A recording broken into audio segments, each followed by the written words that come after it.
Lee, is his length, even for somebody who's seen it and seen it all out here, still kind of something hard to get your arms around?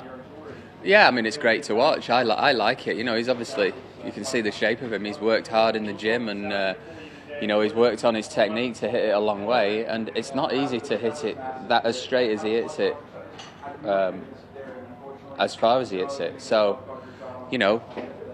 people are going to have advantages. And his is obviously length. He can overpower a golf course. So it's fun to watch, I think. That said, though, you're right there.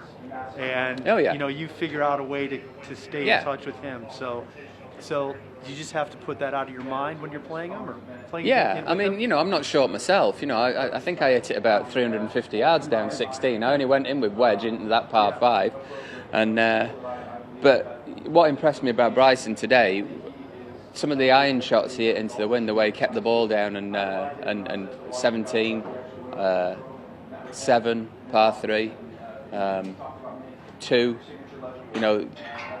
And he's got a big advantage. He was hitting 6-iron off some tees where I was hitting a hybrid on the par 4s to get in the fairway, and really knocking it down and holding it into the wind. And that's an aspect of his game I don't think people appreciate.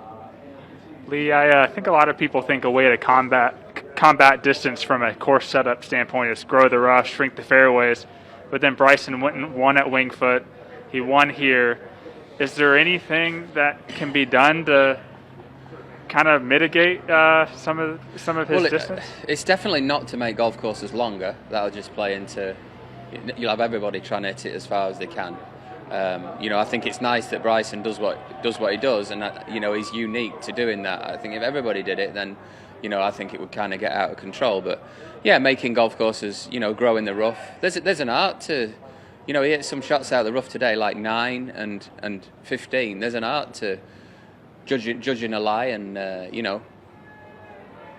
seeing how it's going to come out and if it's going to release or not, whether it's going to come out soft. That's all part of the game. Are shorter or wider courses the answer? Because if everyone's sitting out of the rough, he's 50 yards ahead.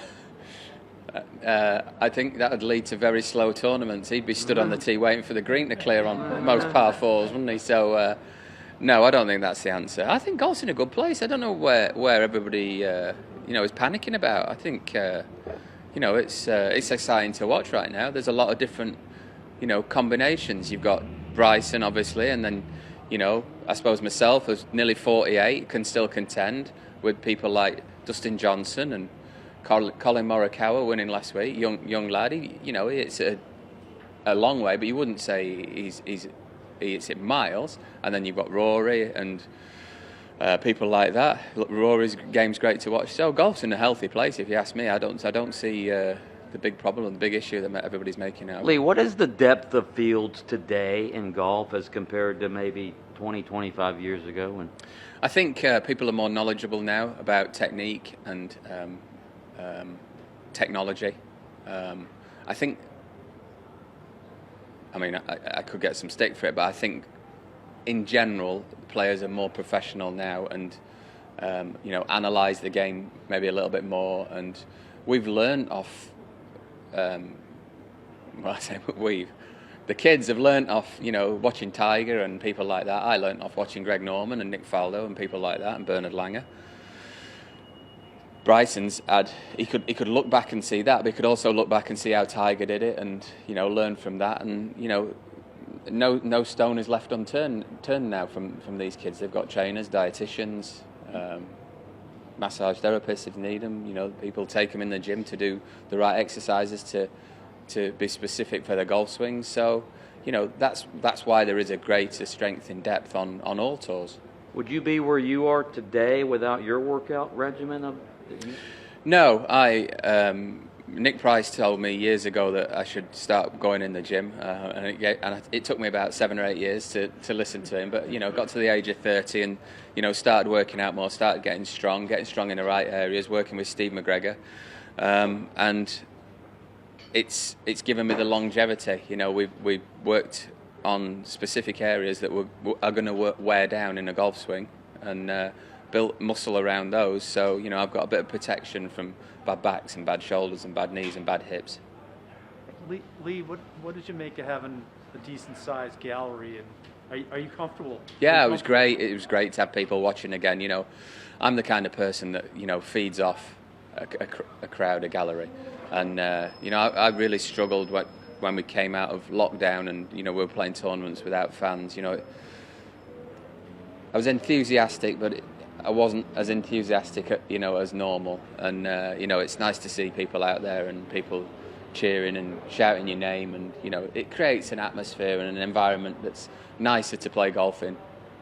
And when you were standing back there on that sixth fairway with your caddy, what were you thinking?